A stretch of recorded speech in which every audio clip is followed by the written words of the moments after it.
네 번째 강의는 백소영 교수님께서 육체 문화의 시절, 건강한 관계 건설하기라는 주제로 강의를 해 주십니다. 제목부터가 어떤 내용일지 궁금하게 합니다. 성에 대한 바른 이해와 함께 성경에서 말하고 있는 연애와 결혼, 그리고 성윤리는 무엇인지, 그리고 우리 교회 학교 학생들에게 알려줘야 하고 함께 기도해야 할 내용들을 들어보는 그런 의미 있는 시간 될 수 있기를 소망합니다.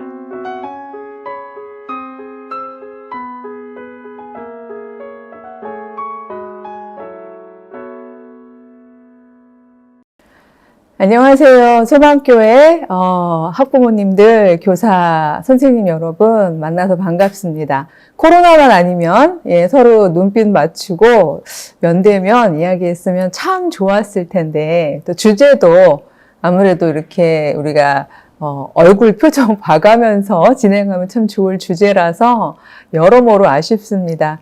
그래도 이렇게 영상으로나마 이렇게 만나 뵐 수 있어서 너무 반갑고요.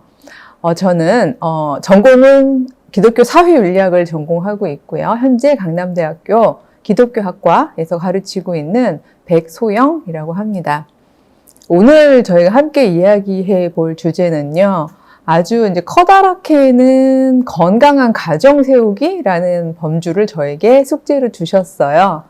그 내용 자체가 아주 광범위한데다가 제가 1시간 안에 실질적으로 선생님들이 또 혹은 교회에서의 선생님이 우리 주일학교 선생님들이시라면 또 가정에서는 부모님들이 1차 교사이시기 때문에 또 우리 학부모님들 포함해서 직접적으로 적용하는 내용까지를 갈 수 있으려면 너무 광범위한 주제는 아무래도 어렵지 않을까 이런 생각이 들어서 가장 핫하기도 하고 사실 다루기 어렵기도 한 성이라는 부분에 있어서 글쎄 뭐 성교육을 어떻게 시킬 것인가 이건 아닌데요. 그래도 비교적 성이라는 부분에 초점을 맞추어서 한번 이야기를 나누어 보려고 합니다. 아마 자료집을 가지고 계실 텐데요. 자료집에 있는 그 내용을 이렇게 따라오시면서 제 이야기 들으시면 또 이렇게 메모 필기도 하시면 도움이 되실 것 같습니다. 난감하시죠? 그리고 사실 교회에서 이런 거 우리가 밝은 대낮에 학생들 앉혀놓고 강의하지 않았던 내용이잖아요.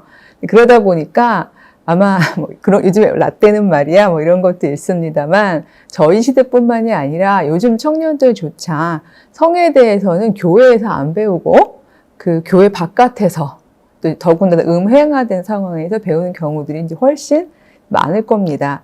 그래서 부모님들도요. 그러니까 사실은 직접적으로 언급하시지도 않거니와 우리 아이는 모르고 있겠지 내지는 알더라도 우리 아이는 워낙 그리스도 안에서 건강하게 자란 아이니까 요즘 시대 문화를 따라가지 않겠지 이렇게 생각하시는 분들도 많이 계신 거를 저도 알아요. 저도 어쩌다 보니까 그 신앙의 가정에서 자랐고 전공도 기독교 학이고 또 제가 주로 만나는 분들이 다 신앙인이시다 보니까 적어도 이렇게 밝은 대낮에 우리끼리 하는 얘기들로는 전혀 문제가 없어 보이는 이런 일들이 있습니다. 그러나 제가 선생이기도 하고요. 또 개인적으로 이렇게 카카오톡이나 아니면 이메일이나 이렇게 개인 면담을 요청해 오는 것들을 듣다 보면 한 15년, 20년 동안 우리가 겉으로 공적으로 보이는 것보다 훨씬 심각하게 개인적으로는 이 문제를 기독교적으로 어떻게 풀어야 하나 하는 문제로 고민하는 개개인들이 참 많다는 거를 제가 경험을 하게 됩니다. 얼마 전에도요, 잘잘법이라고 유튜브에서 잘 먹고 아닙니다. 잘 믿고 잘 사는 법의 줄임말이라고 하던데 거기에서 혼전순결에 대한 이제 기독교인의 입장에 대해서 제가 윤리학자다 보니까 밝혀달라는 이야기가 있어서 이야기한 부분이 있었는데 댓글에는 이제 뭐 불만도 많으시고 공감도 많으시고 여러 가지가 있었는데 개인적으로 제 개인 이메일을 어떻게 하셨는지 모르지만 개인적으로 이메일을 해주신 분들의 내용과 사연들은 너무너무 안타까운 사연들이 많았어요. 다 신앙적으로 훌륭하신 분들이시고요. 그런데도 자녀들을 어떻게 왜냐면 실제로 벌어지고 있는 일들에 대해서 어떻게 해야 되는지를 모르겠어요 하시면서 너무 난감해 하시고, 제가 제일 난감했던 건 뭐였냐 하면, 교수님, 우리 아이를 꼭 한 번만 만나주세요. 이렇게 얘기를 하시는데, 너무너무 사연 하나하나가 안타깝지만 제가 몸이 하나인데, 예, 모든 학생들을 만날 수는 없고, 그래서 오히려 교사님들과 또 우리 부모님들이 명확한 기준을 가지고 계시고, 또 성경적인 입장에서, 그러나 지금 이 시대의 문화의 흐름을 잘 포착하는 상황에서 학생들하고 또 자녀들하고 마주 볼 때 문제 해결을 가장 빨리 그리고 적절하게 해주실 수 있는 분들이 아닐까? 이런 생각을 해보게 됩니다. 그래서 아주 짧게, 글쎄요, 뭐 전수까지는 아니지만 제가 전공 영역 안에서, 그리고 또 신앙적으로 훈련 받으면서 또 한 20년 이상, 또 저도 학교의 한 선생님으로서 가졌던 이제 그런 내용들을 압축적으로 설명을 해 드려 보려고 합니다. 의외로 성이라고 하면요, 저희가 굉장히 좁게 생각을 많이 하세요. 성 그러면 이퀄 요즘에 그 친구들이 가지고 있는 일종의, 그러니까 저는 그걸 성관계란 말도 쓰는 걸 제가 좀 조심스러워 합니다. 왜냐하면 관계라는 단어는요, 인격과 인격이 만나는 부분을 의미하는데, 요즘에는 오히려 요즘 문화 안에 팽배해 있는 것은 성관계보다 성행위라는 생각이 굉장히 많이 들어요. 인격과 인격의 만남이 아니라 일종의, 글쎄요, 그 되게 파편화된 그런 우연한 글쎄요, 결합이란 표현도 싫고, 그래서 저는 성행위란 말을 많이 쓰는데, 보통 그럼 성행위로 등가적으로 생각하시는 분들이 많더라고요. 그게 요즘에 하도 온라인화돼 있어서 제가 요즘에 아날로그로 이런 짓을 잘 하는데요. 나중에 클로즈업해서 보여주실 수 있을 것 같아요. 성을 우리 한자로 이렇게 붙였으면, 제가 이렇게 가야지 맞죠? 그쵸? 순서상? 예, 이렇게 마음심자에다가 날생자가 붙어 있는 게 성이라는 뜻이죠. 그러니까 사실 이 성이라는 단어는요, 굉장히 넓은 단어예요. 우리가 인간성 할 때도 이 성자 쓰죠. 뭐 동물성, 식물성 할 때 다 이 성자를 씁니다. 이 성이란 말은요, 특정한 행위를 의미하는 게 아니라 품성, 어떤 존재의 특성, 굉장히 큰 의미를 가지고 있습니다. 따라서 이 성을 인간에게 적용을 시킬 때는요, 우리가 아주 좁혀 들어있는 의미로 해석을 하게 되면 곤란하고, 인간의 어떤 통전적인, 하나님이 만들어진 우리의 전체적인 품성하고 연관을 해서 이야기를 해봐야 할 것 같다는 생각이 들어요. 그건 제가 결론 부분에서 그렇게 연결을 지어보도록 하고요.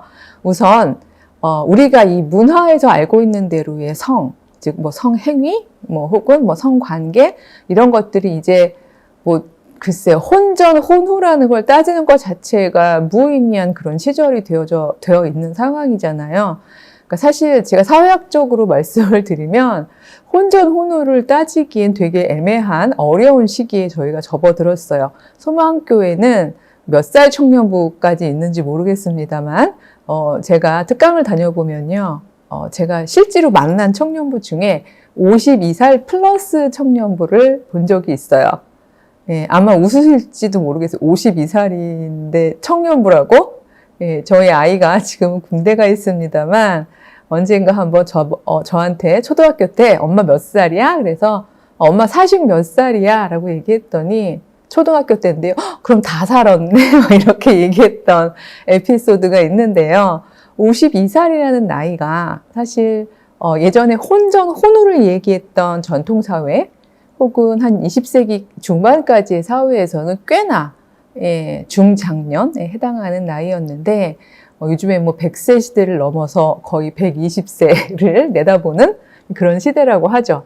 이제 우리가 모세만큼 살 수 있는 그런 시절을 접어들었는데, 이러다 보니까 50세는 그렇게 상대적으로 나이가 든 부분도 아닌데다가, 글쎄 뭐 요즘에 미혼이란 말도 쓰는 거 싫어하시죠? 비혼이라고 얘기하시는데, 그러니까 결혼 자체가 우리 생애 주기에 있어서 모든 대다수의 필수 조건이 아니다 보니까 이 성윤리를 이걸 혼전혼으로 나누기 굉장히 어려운 시절에 접해져 있는 건 사실입니다. 근데 이러다 보니까 이 애매한 상황에서 아주 확고한 성윤리를 우리가 가르칠 수 없게 되고, 이것이 40대, 50대 미혼의 경우는 오히려 큰 문제가 아닐 수도 있는데 20대, 10대까지도 이 문제를 어떻게 대답해 줘야 되지? 이제 하는 난감함에 놓여 있으신 것 같습니다. 그래서 여러분 가지신 자료집에서요, 성, 즉 사랑, 성과 사랑이 똑같은 것은 아니지만 제가 여기서 좁혀서 이야기하는 사랑은 에로틱 러브, 즉 에로스요. 이 다들 친구들이 화학적 반응이라고 하죠. 케미스트리. 이런 그 에로틱 러브의 제한에서 우선 이 사랑이 어떻게 변했는지를 먼저 말씀을 좀 드려보겠습니다. 제목을 제가 사랑이 어떻게 변하니? 라고 유명했던 드라마 대사로 말씀을 드렸습니다만 거기에 보면 첫 번째 열정적 사랑, passionate love, 그 다음에 로맨틱, 낭만적 사랑, romantic love, 그 다음에 confluent love, 그래서 합류적 사랑, 이렇게 세 가지 사랑의 종류를 제가 적어 드렸습니다. 제가 적은 건 아니고, 그러니까 제가 분류한 건 아니고 영국의 사회학자인 앤서니 기든스라는 굉장히 유명한 사회학자가 있어요.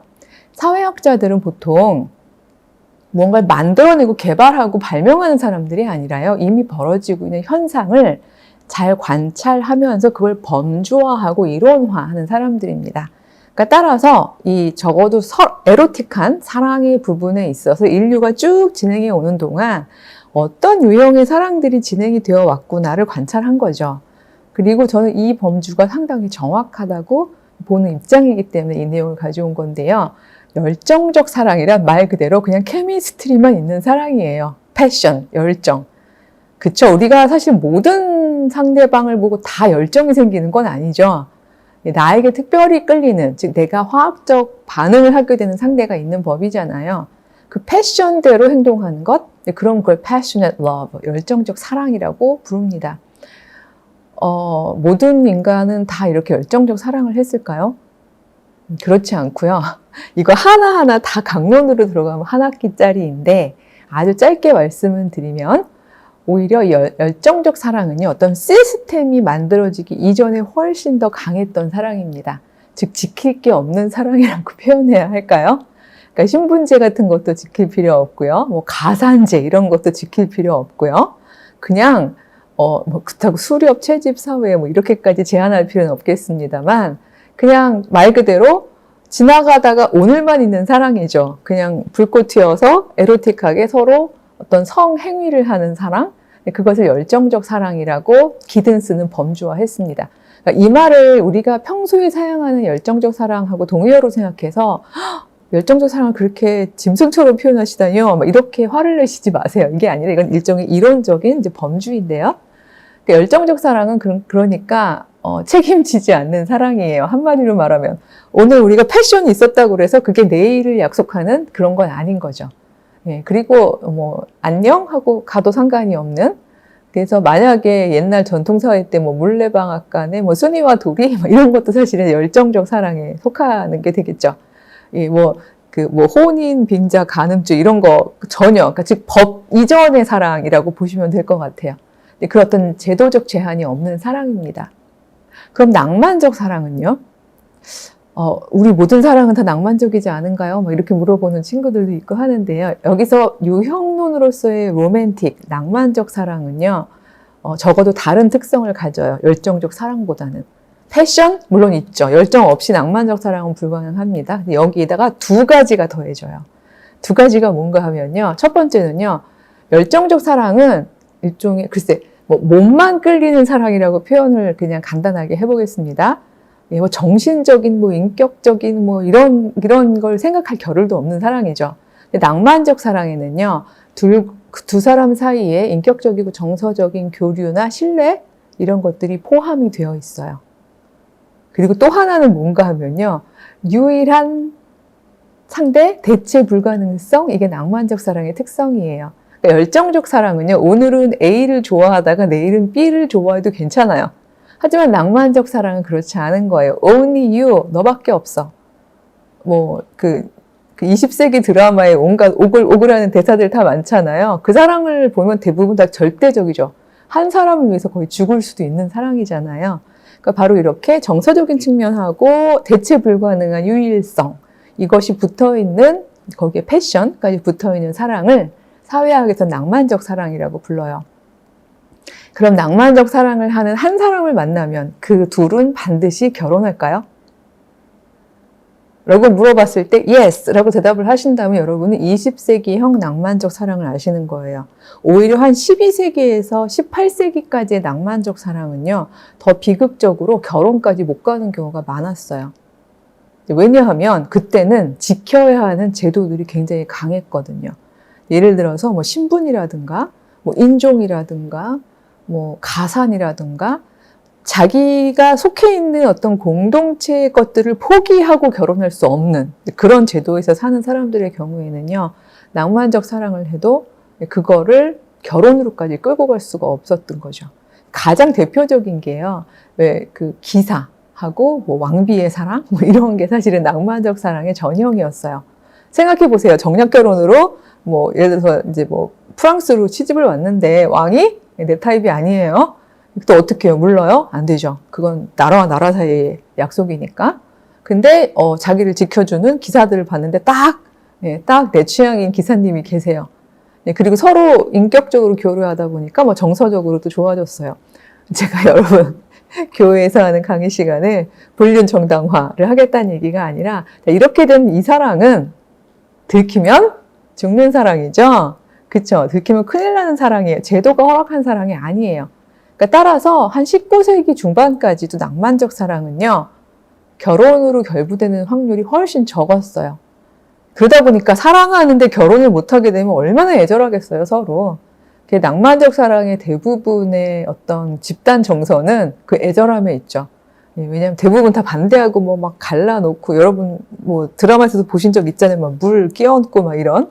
그래서 모든 장애를 극복하면서도 두 사람 사이에서는 흔들리지 않는 그 사랑의 그 특성들이 낭만적 사랑의 특성이에요.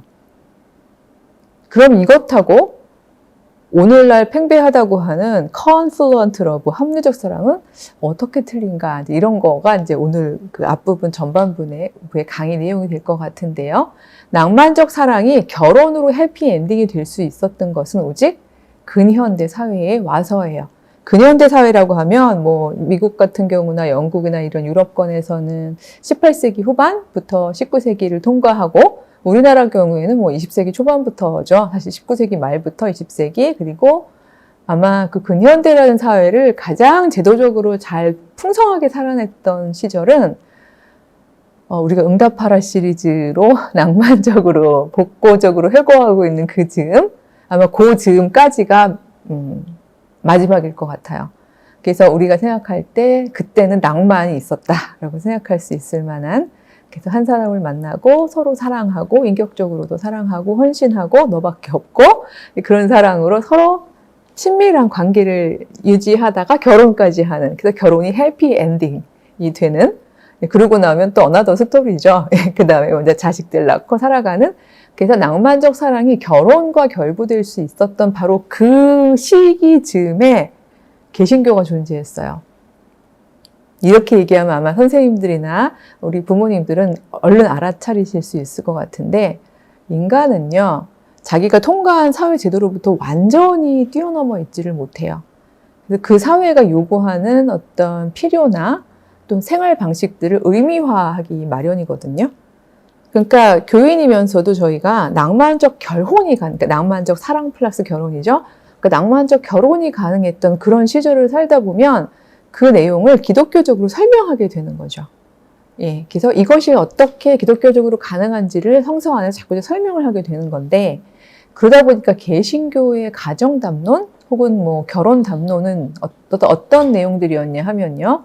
아시다시피 뭐 루터 이후에 뭐 깔뱅, 그리고 이어지는 청교도들로 쭉 이어오는 그 사랑의 내용은 더 이상 뭐 신분이나 가산이나 이런 어떤 전통에 얽매이진 않되 마치 그리스도와 교회의 관계처럼 그렇게 헌신적이고 또 유일회적인 관계를 가지고 서로 사랑하는 남녀가 인격적으로 만나서 행복한 가정을 이루고, 그리고 살아가는 바로 그런 사랑을 낭만화하고, 거기에 필요한 내용을 성경에서 가져오려니 누가 딱 눈에 띄었을까요? 당연히 사도 바울이 눈에 띄었을 겁니다. 그래서 아마 결혼식장 가보면 기독교적인 예배 형태로 결혼 예식을 치르는 곳 가면 제일 많이 나오는 구절이 사도 바울의 성경 구절들이죠. 그도 그럴 것이 사도 바울이 살았던 시절은요, 사회학적으로는요, 강한 가부장제 사회였어요. 강한 가부장제라는 건 strong이라는 뜻은 뭔가 하면요, 시스템 자체가 강하다는 의미도 있지만 굉장히 폭력적인 가부장제였어요. 그래서 아내를 물건 취급하고요. 실제로 십계명에도 있잖아요. 남의 재산 탐내지 말라고 하는 목록에 아내가 재산 목록으로 들어가 있다니까요. 그렇게 아내를 재산으로 생각하고 그리고 동등한 인격체로 여기지 않기 때문에 혹시 아내가 잘못하면 매로 다스리라는 그것이 하나의 문화적인 합의일 정도로 그런 사회가 강한 가부장 사회였는데 그런 강한 가부장 사회를 통과하면서 사도 바울은 뭐라고 얘기를 한 건가 하면 아니다. 너의 아내는 하나님이 주신 선물이다. 너희 둘은 인격적으로 한 교회를 이루어가는 그런 아름다운 하나님의 사람들이다.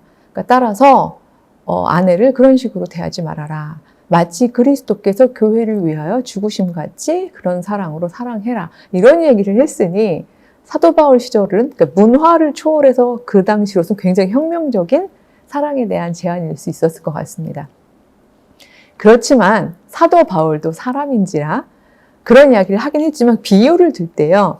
남편과 아내를 이렇게 동등하게 비유를 든 게 아니라 그리스도와 교회처럼 이라는 비유를 통해서 남편과 아내 관계를 수직 관계로 묘사를 했어요. 그리고 그 내용을 낭만적 사랑과 결합시켜서 가지고 온 개신교에서는 그 텍스트는 그대로 가지고 오고 일종의 가정윤리, 성윤리를 얘기하다 보니까 가정도 하나의 작은 교회입니다. 성경적으로 맞죠?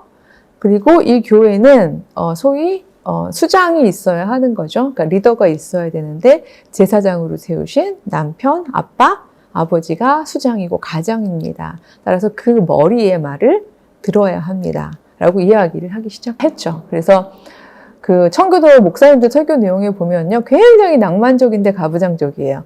그래서 이거를 학자들은 뭐라고 부르냐 하면요. 부드러운 가부장제라고 불러요. 그러니까 전하고 비교했을 때 soft patriarchy. 즉 가부장제는 가부장제인데 부드럽다는 얘기죠. 부드럽지만 여전히 수장은 누구인 거죠? 가, 부장, 제. 그 한 집안의 수장은 아버지인 제도예요. 그러니까 따라서 답은 누가? 아버지가. 그러니까 아내하고 남편 사이에서도 관계는 수평적 관계가 아니라 기능적으로 위계를 갖는 관계. 이렇게 가르친 것이 그러니까 개신교의 성윤리였는데 가정윤리였는데 이런 위계를 갖는 가정을 만들어 가기까지 많은 아내들은 어떤 성품을 요구받았을까요? 당연히 그렇죠? 인격적으로는 남편에게 순종하고 아이들을 신앙적으로 잘 양육하고 그리고 또 그리스도인의 성품을 또 가지고 있는 그런 아내들을 기대했겠죠. 그래서 우리가 여러분들 교회 다니시면서 아마 결혼 정년기에 있는 아들, 딸을 두신 권사님들은 눈여겨보는 교회 청년들이 있으실 수도 있어요. 아, 정말 탐난단 말이야. 내가 결혼할 수는 없는 거지만, 우리 딸하고 혹은 우리 아들하고 짝지어지면 참 좋겠다. 이렇게 생각하는 청년들이 있을 텐데 대부분 정형화되어 있죠. 물론 개성이 있습니다만 범주화할 수 있단 말씀이에요. 낭만적 결혼에 적합한 훌륭한 청년, 훌륭한 남자상은 어떤 상일까요?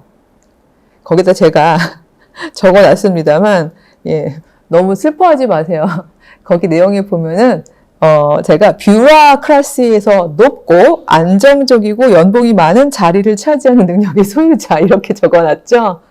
그래서 혹시 내 아들이 그렇지 못하면 에고하고 속상하실 수도 있겠습니다만 이 내용은 제가 그렇게 바란다는 이야기가 아니라 현대사회에서의 우리 구조상 남자가 바깥에서 외벌이 노동을 하는 구조를 통과하면서 만들어진 그런 어떤 결혼 이야기, 가정 이야기다 보니까 아무래도 훌륭한 그리고 꽤 괜찮은 신랑감은 뷰로크라시라는 말은 좀 어려운 말일 수도 있습니다만 뷰로라는 말이 프랑스 말로 사무용 책상을 의미합니다. 그냥 공부 책상 아니고요. 권력, 자리, 전문직 이런 어떤 권한을 갖는 책상을 이제 뷰러라고 하는데요. 이게 통치한다는 뜻이죠. 뷰로크라시, 이 사무용 책상이 통치한다. 그러니까 이런 데 앉아서 안정적인 직업을 가지고 있으면 의지할 만한, 여기다 우리 신앙인들은 크리스찬이어야 되는 거죠. 이제 그래서 경건한 능력자라고 표현할 수도 있는 그런 교회 오빠들이 신랑감으로 많이 눈여김을 당하고요. 또 여성의 입장에서는요. 제가 이렇게 적어놨네요. 아름답고 따뜻하며 아내와 엄마의 역할을 하는, 즉 감정 노동과 가사 육아에 적합한 능력의 소유자, 이렇게 적어놨네요. 다시 말해서 여기의 경우에 아무리 경건한 신앙을 가지고 있고 또 훌륭해 보이는 청년이어도 이 여성이, 그러니까 낭만적 사랑과 개신교의 어떤 비전이 결합해서 만들어놓은 결혼관에서는요, 여성이 너무 드세거나 아니면 자기 성취욕이 강하거나 아니면 바깥에서 자기 이름을 드러내고 싶다거나 이러면 이 경우에는 적합한 여성상으로 여겨지지가 않았죠. 내조라고 표현하죠. 그래서 우리가 보통 뭐 돕는 배필이라는 단어를 늘 전통적으로 우리가 해석해 올 때 내조하는 아내, 그림자 노동을 하는, 그리고 남편의 사랑을 받고 보호를 받는 그런 아내, 그런 짝, 둘이 서로 사랑하면서 낭만적 사랑을 하고 결혼을 하는, 이걸 가장 아름답게 생각하고 있었어요. 따라서 이런 사랑이 진행되는 동안에 성이라는, 즉 성행위 혹은 성관계는 언제가 가능하다고 가르쳤을까요?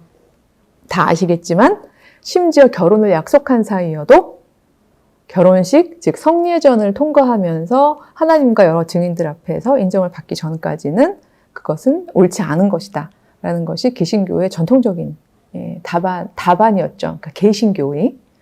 근데 이 답안을 가지고 지금 우리가 우리의 자녀들을 바라보려니 답답하시죠. 그리고 이걸 얘기하기 너무 힘들고. 그래서 한 10년쯤 전이었을 거예요. 신촌에서 교회의 성 잠금 해제라는 제목으로 포럼이 열렸었는데요. 유사일에 청년들이 그렇게 많이 모인 적이 없었어요. 저는 그때 발제자는 아니었는데 가까운 데 있었으면 전 마침 그날 이제 수업이 있어서 못 갔는데 그때 제가 가르치던 학생들이 굉장히 많이 다녀왔어요. 다녀온 친구들이 대부분 다 크리스찬이고 경건한 친구들인데 전문가적인 능력을 기르고 있는 여성들인 친구들이 많았죠. 그 친구들이 갔다 와서 하나같이 입을 모아서 입이 이렇게 나와서 한단 말이, 그래 뭐라 하시던 라고 얘기했더니, 죄송합니다, 그냥 직접 인용이에요, 이렇게 얘기하는 거예요. 그래서 하지 말래요 이렇게 얘기를 하더라고요. 즉 이전까지의 내용을 그대로 말씀하신 거죠. 지금 사회는 안 그렇지만 너희들은 성별된 그리스도인으로서 순결하게 살아야 된다라는 말씀을 전하신 거죠. 근데 그게 전혀 본인들의 지금 현재의 삶에 아무런 그 실질적인 지침이 되지 않다 보니까 이 친구들이 이제 뿔이 난 거예요. 그래서 와가지고 교수님 하지 말래요. 그러면서 속상해하면서 들어왔는데 그럼 여기까지 아마 보신 많은 교사님들이나 혹은 학부모님들이 이렇게 생각하실지도 모르겠어요. 그러니까 교수님은 우리가 시대가 바뀌었으니까 새로운 성윤리를 만들어야 하고 그 새로운 성윤리는 세상을 따라가라, 뭐 이런 성윤리를 제안하자는 건가요? 라고 만약 얘기를 하신다면 시대가 바뀐 걸 인지하는 건 굉장히 중요합니다. 하지만 세상을 따라가자는 이야기는 결코 아닙니다. 둘 사이에서 우리가 어떤 새로운 성윤리를 만들어낼 수 있는지에 대한 이야기를 이제 지금부터 이제 후반부에 조금 해보려고 하는데요. 지금 우리 21세기 사회를요, 사람들이, 사회학자들이 육체 문화가 도래한 사회라고 이야기합니다. 소마틱 컬처라는 말을 쓰는데요. 아니, 언제 뭐 인간 육체 안 가진 적 있었나요? 우린 다 육체를 가지고 있는데 왜 하필 21세기 문화를 육체 문화라고 부르냐라고 물어보신다면, 인간 육체가 사회학적으로 기능하는 데에는요, 크게 세 가지 기능이 있대요. 생산 노동할 때 우리 몸 쓰잖아요. 그 다음에 재생산 노동이라고 하는데, 그 노동이라고 하긴 뭐하지? 어쨌든 임신, 출산, 육아, 이 재생산 노동에도 우리가 몸을 씁니다. 근데 이 두 가지가 21세기에는 압도적으로 줄어들었다는 거예요. 그쵸? 생산 노동할 때 우리가 물론 여전히 몸을 씁니다만 기계가 너무 많은 부분을 대체해주고 있잖아요. 오죽하면 리모트 컨트롤러 누르는 것도 귀찮아서 입으로 하죠, 저희. 예, 뭐 쉬리 뭐 음악을 틀어줘. 예, 저 아는 분은 아침에 새벽마다 기도를 하시는데 그냥 본인도 모르게 주여 그랬더니 쉬리가 그러더래요. 주여라는 곡은 없습니다. 이렇게 얘기를 했다고. 그래서 웃었는데 이제 모든 부분들이 우리가 몸을 쓰지 않아도 되는 그런 사회에 도래해 있어요. 그 부분이 많이 삭제되어 있고 재생산 노동도 마찬가지입니다. 우리가 임신, 육아, 출산 순서가 바뀌었나요? 임신, 출산, 육아여야 하겠죠. 자, 이 과정을 생애 주기 동안 이전 한 20세기 초반까지의 여성들도요. 거의 생애 주기 동안의 3분의 2 이상을 이 과정을 반복했었는데 이젠 그렇지 않잖아요. 뭐 하나나 둘 정도 낳거나 아니면 아예 낳지 않거나. 뭐 우리나라 같은 경우에는 뭐 지금 출생률이라고도 하는데 지금 0.8을 향해서 달려가고 있는 시점이기 때문에 생애 주기 동안 한 명도 안 낳는 경우가 있을 수 있는 상황이 지금 되어 있는 상황이죠. 그러니까 따라서 재생산 노동을 위해 사용되는 몸의 부분도 21세기 사회에서 굉장히 축소되어 있다는 거예요. 그럼 뭐밖에 없냐? 소위 말해서 물론 누가 먹어요 뭐 이런 얘기도 하는데 먹는 거는요 사회학적으로 사회적인 몸의 활용은 아니에요. 그건 생물학적 몸의 활용이죠. 먹는 거니까. 사회적 몸의 활용이라는 건 관계가 포함이 되어야 하거든요. 이때 남은 건 하나밖에 없어요. 이제 성관계에 해당하는 부분이 될 텐데, 그러니까 즉 인간이 유의미하게 몸으로 할 수 있는 것들 중에서 지금 문화적으로 가장 크게 자리 잡은 게 성문화라고 학자들은 이야기를 합니다. 그리고 이것은 마침 소비 자본주의를 통과하면서 이 성문화가 발달을 하다 보니 인간의 몸 자체도 일종의 소비 대상으로 응시가 되게 되었다는 거죠. 그래서 거기 자료에 보면 글쎄 아마 그거를 삭제하고 만드실지 아니면 그 사진도 넣고 만드실지 모르겠습니다만 제가 드릴 때는 그 인형처럼 막 꾸미고 있는 한 그 러시아 모델하고 그 다음에 그 인형의 파트너가 되고 싶어서 되게 멋진 남자처럼 성형을 어마어마하게 해댔던 지금은 성형 컨설턴트가 되어 있는 어떤 한 남자의 몸을 제가 자료 사진을 이렇게 올려드렸는데요. 여러분 정말 이건 아이러니입니다. 왜 혹시 다니시다가 누가 어머 인형녀야 너무 인형 같아 이거 욕일까요? 칭찬일까요?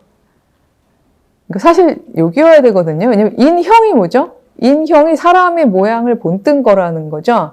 근데 사람이 인형녀가 되면 이건 사람의 모양을 본뜬 것을 내가 사람이 닮겠다는 거잖아요. 그러니까 이건 굉장히 주객이 전도되어 있는 상황인 건데 이런 사회가 지금 오늘날의 소비 문화를 통과하고 있는 육체 문화인 거죠. 이렇게 되다 보니까 모든 몸은 소위 소비 가치로 재화 가치로 응치되는 것이 그것이 하나의 진짜 문화 현상이 되어져 버렸습니다.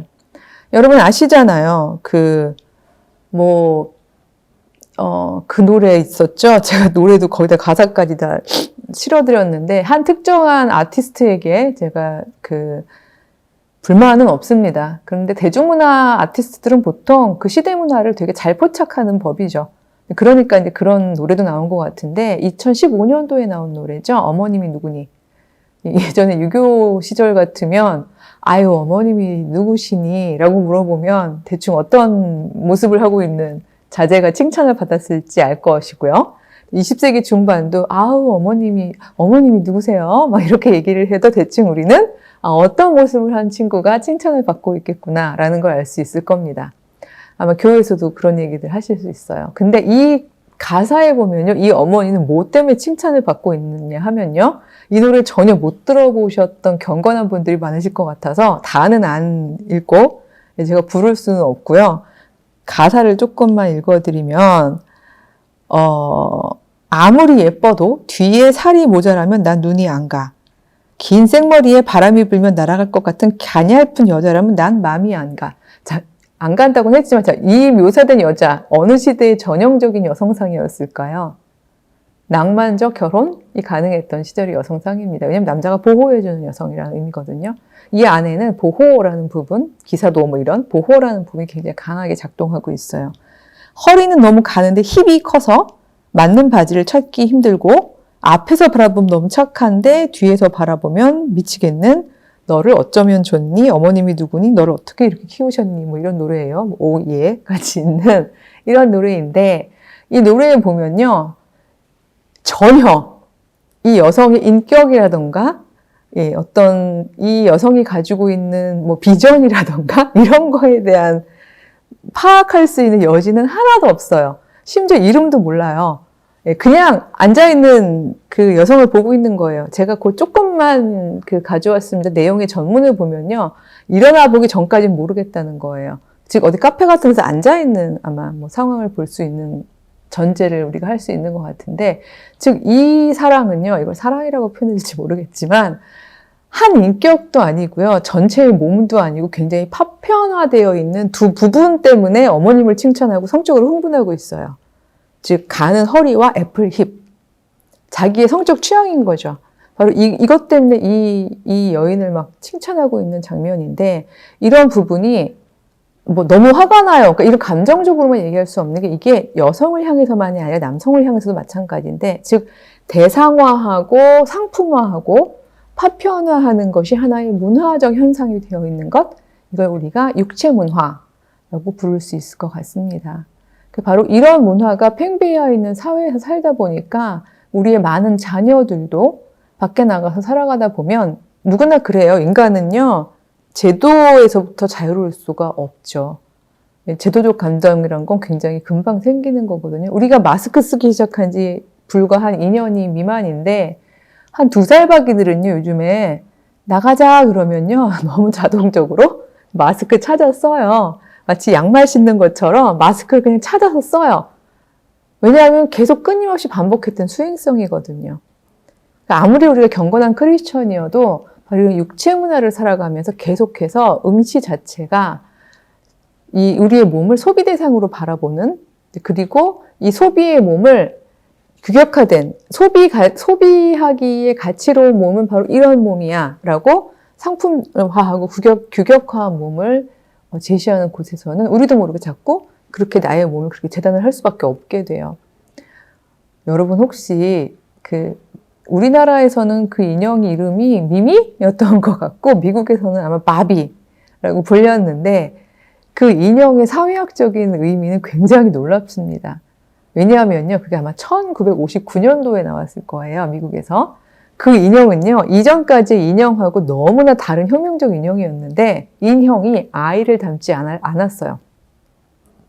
인형은 보통 그 여자아이들을 사회화시키기 위한 놀이기구였는데 대부분 그 이전까지의 인형은요, 어르고 달래고 업고 뭐 젖병 물리고 하는 굉장히 귀엽게 생기고 통통한 아기 인형이었어요.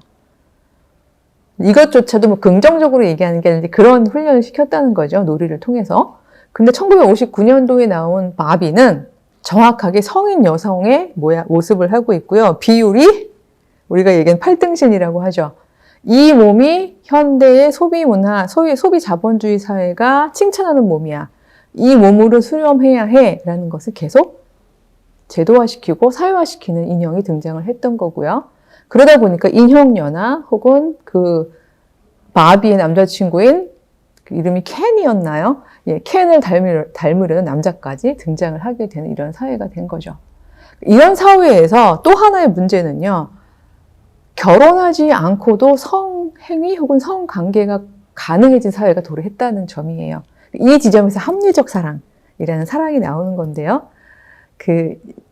한 7, 80대 어르신들 있는 데서 제가 합리적 사랑을 아무리 설명을 해도요, 설명하고 나면 다들 막 끄덕끄덕 다 알겠다 그러고서는 나중에 차이를 물어보면 항상 실패하세요. 왜냐하면 그분들이 합류한다고, 남자 여자가 둘이 합류하는 동안만 하는 사랑이래 뭐 이렇게 얘기하면 그 합류 기간은, 어르신들이 생각하는 합류 기간은 보통 죽음이 우리를 갈라놓을 때까지인 거예요.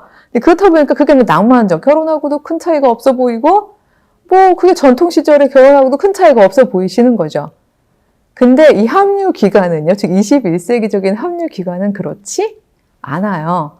이 소비 문화 그리고 육체 문화 속 합류 기간은요, 결혼하지 않고도, 더군다나 요즘 아시다시피 경쟁 사회잖아요. 그리고 예전에 우리 성경책 보면은 고아와 과부를 돌보라는 이유 중에 하나는 여자들은요, 그 제도 안에서 자기가 단독자로서 생계를 유지하기가 어려운 제도였잖아요. 요즘은 그렇지 않죠. 전문성만 있으면 뭐 여성도 충분히 자기가 단독자로서 이 세상을 살아갈 수 있다 보니까 지금은요, 결혼이 소위 말해서 생존의 필수 조건이지 않은 사회인 거예요. 여성들에게는. 그리고 어떤 면에서는 더 불리할 수도 있죠. 왜냐하면 가부장제라는 제도가 아직 완전히 다 사라진 건 아니기 때문에 자신이 전문성을 가지고 있는 여성이라면 결혼을 하게 되면 오히려 어떤 이 제도와 제도의 교차 지점에서 불리함을 겪을 수도 있는 거예요. 그쪽으로 가면 제가 오늘 다른 주제로 튈 것 같아서 얘기를 못 합니다만 저만 해도 미국의 전문가로서 유학을 가서 독자적인 길을 걷다가 딱 결혼을 하게 되니까 7, 8년 독박 육아를 이제 하면서 경력 단절이 되고 뭐 이런 스토리들이 생겼었거든요. 이런 걸 아는 입장에서는 많은 여성들이요, 결혼하지 않는 선택을 하게 됩니다. 요즘은 남학생들도 결혼 안 하려고 그래요. 제가 특강, 요즘에는 코로나 때문에 이제 오프라인 특강을 못 합니다만, 대학교 같은 데 특강 가서 물어보면 2, 3년 사이로 굉장히 빠르게 변했었어요. 그래서 아주 최근까지, 한 3년 전까지는요, 그러니까 최종을 보면 남학생들도 결혼 꼭 해야겠는 사람 하고 손 들어보라 그러면 한 20, 30%밖에 안 들어요. 그리고 뭐 해도 좋고 안 해도 좋은 사람 하면 또 어나더 20, 30%가 들고요. 결혼하기 싫은 사람 하면 생각보다 그 숫자가 꽤 많아요. 학교마다 약간씩 다릅니다만 35% 정도 되는 것 같아요. 그래서 물어보죠. 너희는 왜 결혼하기 싫으니? 남학생들한테 물어본 거예요. 1위로 나온 대답이 뭐였을 것 같으세요? 놀랍게도 내가 왜 뼈 빠지게 벌어서 남이랑 나눴어요 라고 이야기를 해요. 그러니까 낭만적 사랑은 이제 종언을 한 거죠. 낭만적 사랑은요, 뭐든지 내어주고 헌신하는 거예요. 너를 위해서는. 진짜 아낌없이 주는 사랑이죠. 적어도 한 사람에게는. 근데 그런 사랑은 이제 종언을 고하고, 지금 있는 사랑은, 거기다 과연 사랑이란 말을 붙여야 될지 모르겠지만, 지금 있는 사랑은요, 서로 봐서, 아까 그 노래처럼, 뭐, 허리와 힙 때문에 반했든, 뭐, 어쨌든, 무엇 때문에 반했든, 너무 반해서 우리가 서로 성행위를 할 수 있는 합의점에 이른 동안만 하는 사랑. 혹은 그게 꼭 육체적인 건 아니어도 괜찮아요. 정서적인 위로여도 괜찮아요. 어쨌든, 너와 나의 필요에 의해서 우리가 합류하기로 결정한 동안만 하는 사랑? 이거를 합리적 사랑이라고 해요. 그래서 이것을 confluent라는 뜻은, con은 보통 함께란 뜻이죠. fluent 흘러가는, 함께 흘러가는 동안만 하는 사랑, 이런 뜻인데, 강에서 보면 지류가 이렇게 따로 흘러오다가 함께 만나서 흘러가다가 또 흩어지기도 하잖아요. 겹치는 동안만 하는 사랑이라는 뜻이에요. 그럼 이거 passionate love, 열정적 사랑하고 뭐가 달라요? 걔들도 오늘만 있는 사랑이잖아요. 가다 눈 맞으면 하는 사랑이잖아요. 그렇죠. 근데 그 사랑은 계획이 없었어요. 즉, 합리적 사랑은 계획이 있는 사랑이에요. 열정적 사랑은 어떤 면에서 순수하죠. 동물적 사랑이라고 말하는 건 너무 죄송하지만 어쨌든 패션만 있고 뭐 내일은 안 몰라요 하는 사랑이 열정적 사랑이라면, 합리적 사랑은요, 이 사람이 나에게 성적 만족감을 주든 정서적 만족감을 주든 뭐 아니면 경제적 필요를 채워주든 나에게 지금 유익이 되고 있기 때문에 그동안만 하는 합류예요. 그렇다면 언제 이 합류 기간은 멈출까요? 답이 너무 뻔하죠. 더 이상 나에게 성적 즐거움도 주지 않고 정서적 위로감도 주지 않고 경제적 안정감도 주지 않게 되었을 때, 오히려 이 사람하고 합류하는 것이 나에게 불리할 때, 그때는 쿨하게 아듀 하는 사랑이 합리적 사랑인 거죠. 따라서 이 사랑은요, 결혼을 할 수도 있고 안 할 수도 있어요. 앤서니 기든스도 그 얘기를 했지만, 결혼을 하느냐 안 하느냐, 혼 전, 혼 후 이런 거는 합리적 사랑에는 크게 중요한 게 아니래요. 오히려 이때 중요한 부분은 아까 얘기한 세 가지, 성적 만족, 정서적 위로, 경제적 안정, 이 세 가지를 유지할 수 있느냐에 따라서 합류 기간이 결정이 된다는 거죠. 따라서 이런 엄청 이기적인 계획적 사랑은 혹시 결혼을 하게 된다면 아기를 낳고 싶은 사랑일까요? 아니죠.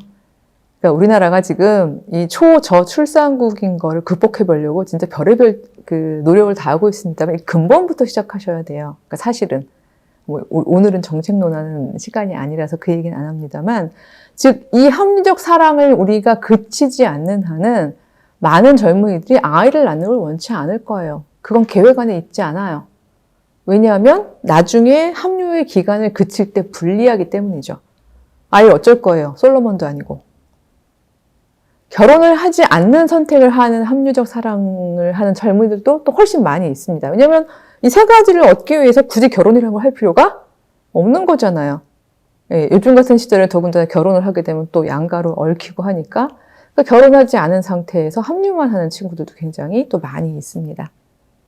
그러니까 이런 경우에는 그야말로 상대방이 뚱뚱해져도 헤어지고요. 그쵸? 갑자기 직장을 잃어도 헤어지고요. 예. 그 다음에 내가 또 어딘가 되게 더 좋은, 직업 기회가 생겨서 이동을 해야 되기 때문에 끝나야 된다면 또 그때도 헤어질 수 있는 상당히 이기적인 사랑이죠. 저는 여기다 사랑이라는 이름을 붙이고 싶지 않아요, 사실은. 그냥 어쩌다 보니까 유형론적으로 이름을 붙였지만, 왜냐하면 사랑의 근본 속성은, 제가 오늘 계속 성 얘기를 합니다만, 사랑의 근본 속성은 자기 초월이잖아요. 인간은 본래 이기적인데 사랑을 하면 그때만 이타적이 되죠. 적어도 내가 사랑을 향한 대상을 향해서는. 이 자기 초월이라는 게 사랑의 공통 특성인데 합리적 사랑에는 그게 없어요. 온통 나밖에 없어요. 자기 애밖에 없어요. 저 상대가 나를 채워주는 한에 의해서만 공허한 단어인 사랑한다는 말을 하는 사랑이 저는 합리적 사랑이라고 생각해요. 그래서 이 사랑은요, 제가 아마 그 자료집 보시다 보면요, 좀 낯선 단어 보이실 거예요. 탈성적, 전문가, 개인이란 단어가 보이실 텐데, 즉 성별을 초월한 전문가 개인들이 하는 사랑이다. 제가 그렇게 표현을 했어요. 무슨 말인가 하면요, 아까도 설명했던 거랑 같은 내용인데, 더 이상 결혼이 필요 없는, 개인으로 살고 전문가이면 훨씬 유리한 이런 21세기를 통과하면서, 제가 탈성적이라는 표현을 쓴 거는 이제 더 이상 여자냐 남자냐 뭐 이런 거 중요하지 않아요. 사는데도 중요하지 않고 심지어는요, 합류하는데도 중요하지 않아요. 또 다른 주제가 될 수 있겠습니다. 요즘에 동성애 이슈가 굉장히 큰 이슈이죠. 이유 중에 하나는 예전부터 그런 성향으로서의 동성애적 성향을 갖는 존재는 인간만이 아니라 다른 생명체들 중에서도요, 미묘한 퍼센테이지만큼은 한 3, 4% 정도 생물학적으로는 있어 왔다는 것이 생물학자들의 이야기입니다. 근데 예전에는 그게 사회윤리적 문제로 이슈가 되지 않았는데 요즘에 특별히 이슈가 되는 이유가 뭘까요? 바로 이 합리적 사랑이 제도적으로 뒷받침되어 있는 상황에서는요, 아까 제가 탈성적 개인이라는 표현을 썼습니다만, 왜냐하면 재생산할 거 아니잖아요. 자녀를 낳을 게 아닌데 반드시 그 사랑이 생물학적으로 자녀를 낳을 수 있는 두 사람 사이에 사랑일 필요가 없는 사회로 진입을 했다는 뜻이죠.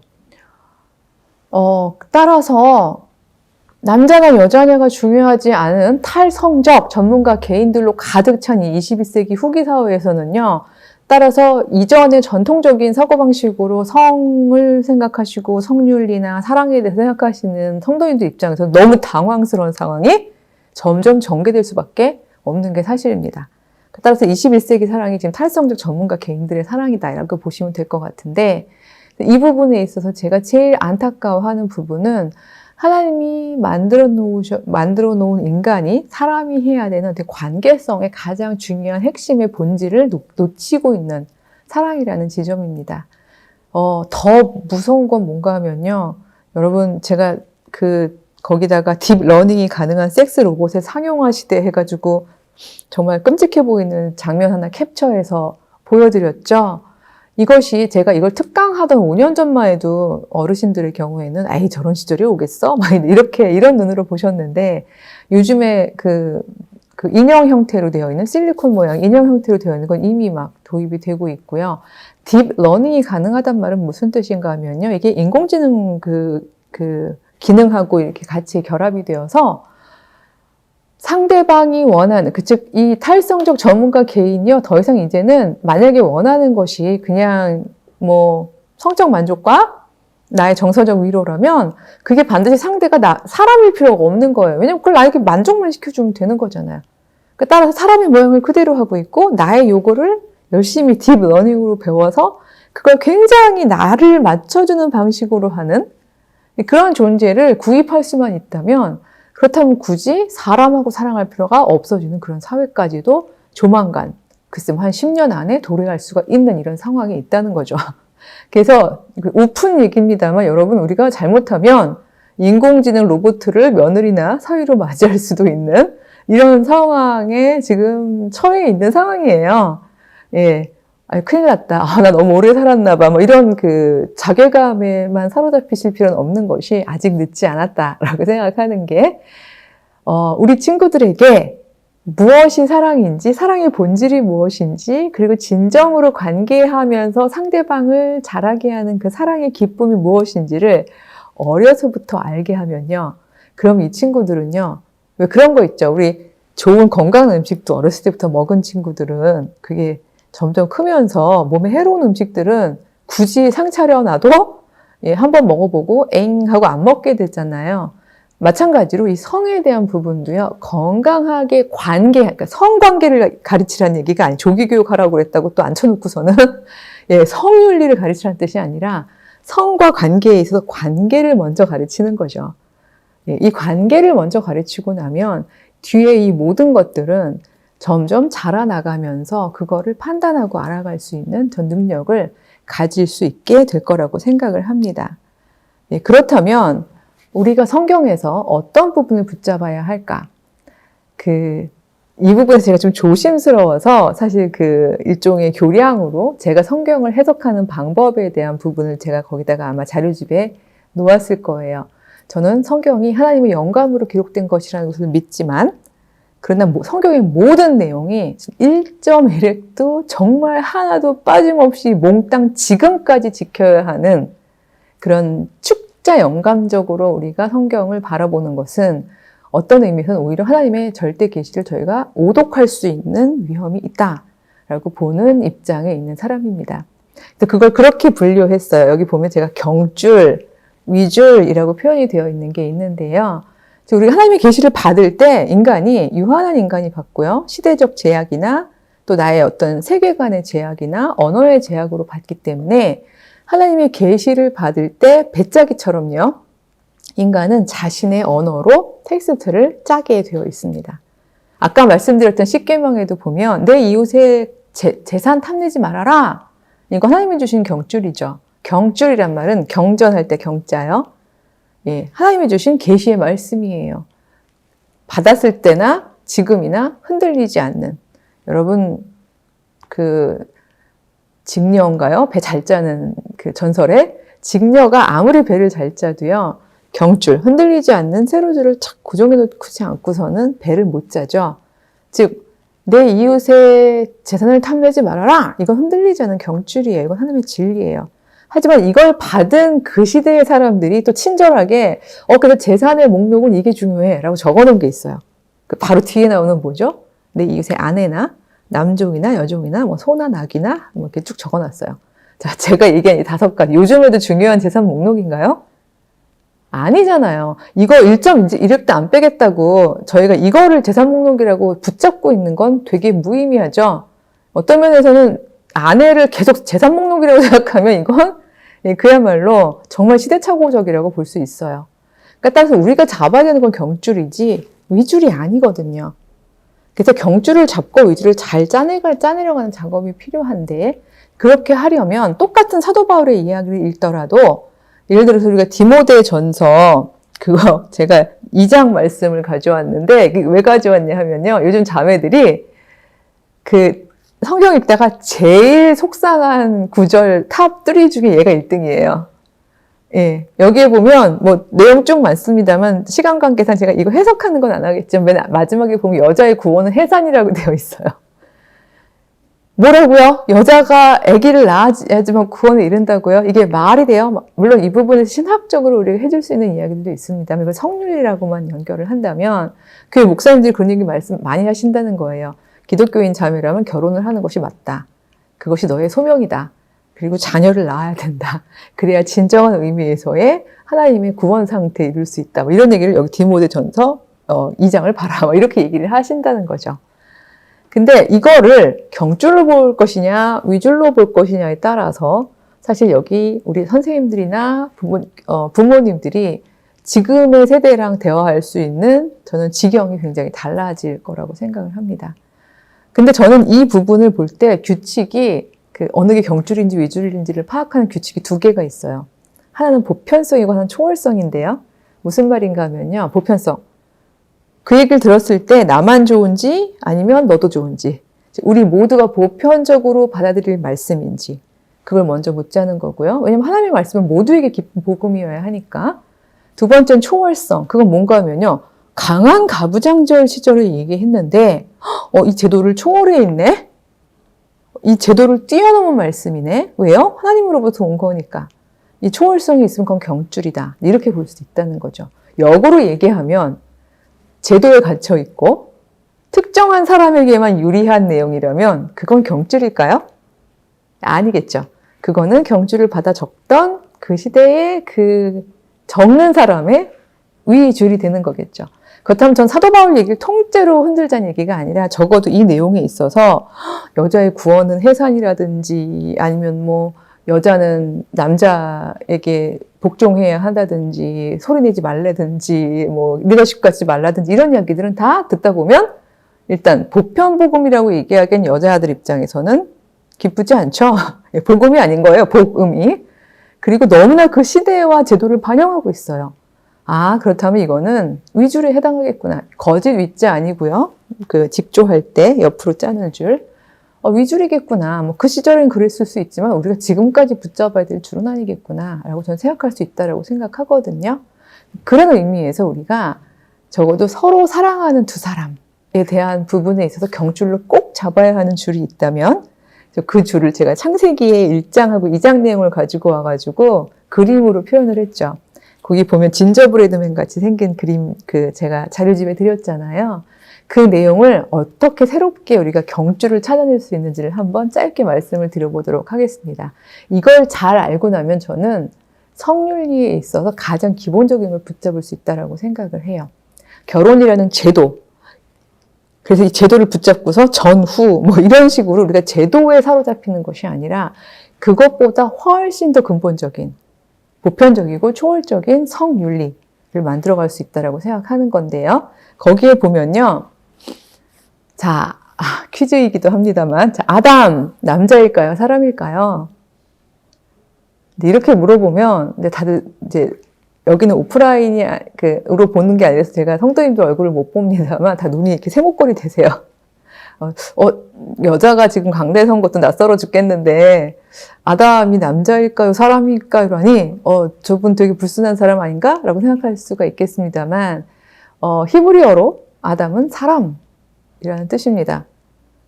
예, 따라서 창세기 1장에 보면 하나님께서 사람을 만드시고 그 사람을 남자와 여자로 지으셨다는 이야기를 놓고 봤을 때 우리가 되게 단순한 산수가 생기죠.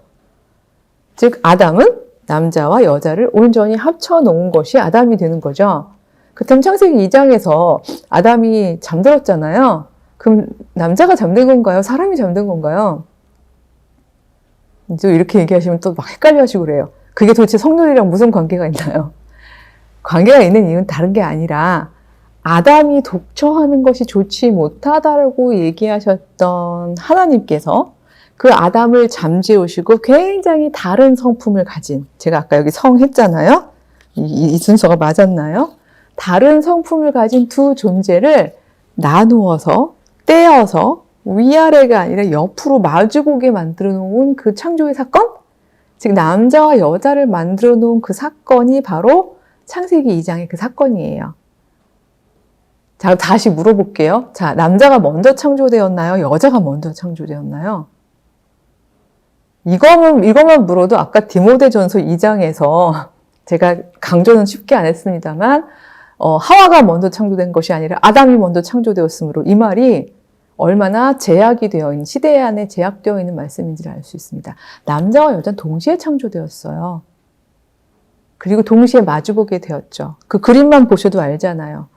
여자 부분이 떼어져 나와서 여자라는 이름이 생기면서 비로소 남자분들이 나머지란 말도 되게 싫어하시더라고요. 되게 많은 나머지임에도 불구하고 나머지는 결코 찌꺼기란 말이 아니죠. 레스트, 그쵸? 여성성이라는 어떤 여자들의 부분을 떼고 낳은 그 남은 성을 떼어서 남자라고 불렀다라고 되어 있어요. 즉 굉장히 다른 두 성품의 존재 둘이서 마주보고서 서로를 도우면서 살아가는 것, 그것이 사람의 삶이다. 그것이 전 창세기 2장의 남녀 창조의 가장 핵심적인 경줄이라고 생각하거든요. 즉, 이 둘은요, 따로 탈성적 전문가 괴인이 되어서 자기의 삶을 펼쳐가면서 남자 버전이 더 나은지 여자 버전이 나은지 결국 경쟁하며 살아라. 이것도 아니고요. 그쵸? 가부장제 실패했으니 이제 남자들 다 버리고 여자들끼리 한번 세상을 만들어 보자. 이거 아니라는 거죠. 요즘 젊은이들, 특히 자매님들 중에 좀 레디컬 페미니스트 중에 그런 분들이 있거든요. 남자가 5,000년 했는데 5,000년 해놓은 세상을 보니까 너무나 엉망이다. 이제 여자들이 만들어 보자. 이런 분들도 있는데 성경적으로 보자면 우리는 서로 다른 성품을 가진 존재가 마주보고요. 서로의 부족함을 채워가면서 서로 관계하고 살아가도록 지음을 받은 존재예요. 이 관계 안에서는요, 위계가 없어요. 위아래가 아니에요. 갈비뼈라는 의미는 종속의 의미라기보다는 옆구리, 옆이라는 의미가 전 더 크다라고 봅니다. 이 첼라, 갈비뼈로 그 표현된 히브리어 첼라라는 단어는요, 갈비뼈라는 뜻도 있지만 산등성이 평범한 옆구리, 혹은 왜 그 법궤 담았던 장식품에 보면요, 이렇게 서로 이렇게 마주보고 있는 부분이 있어요. 우리나라 왜 한국 장식장에도 보면 이렇게 장식해 놓는 데 있잖아요. 이것도 첼라라고 해요. 그러니까 여기서 제일 중요한 부분은 바로 평등함, 동등함이에요. 종속이 아니라 갈비뼈가 아니라. 그러니까 그렇게 해석한 건 위줄이었던 셈인 거죠. 어떻게 말하면. 그러니까 따라서 우리가 새롭게 짜야 하는 성윤리, 관계의 혁명성은요, 굉장히 다른 성품을 지닌 두 사람은 결코 혼자서 살아가면서 상대방을 포섭하거나 착취하거나 유용하게 사용하거나 그러다 더 이상 효용 가치가 없으면 휙 떠나버리는 그런 confluent love를 하도록 지음받은 것이 아니라, 그리고 또 제도 안에 사로잡혀서 둘은 마주보고 반드시 결혼을 하여라 하면 좋지만 결혼까지를 엔딩으로 꼭 박아야 하는 것이 경줄이 아니라, 왜냐하면 어떤 부분들에게는 또 결혼이라는 것 자체가 제도적 제한이라고 생각해서 보편적 복음이 아니라고 생각하는 친구들도 있을 수 있으니까요. 경줄의 핵심은 서로 사랑하는 두 사람이 마주보고서 상대를 건설해 줄 수 있는 내가 가진 성품으로 서로를 도와가면서 그렇게 서로 성장해 가거라. 그리고 그 힘으로 내가 만든 피조 세계를 다스려라. 그 다스림은 착취가 아니고 지배가 아니고 여호와의 성품대로 다스리는 다스림이니, 즉 약자들을 살려내는 다스림이다. 그 다스림은 혼자서는 못한다.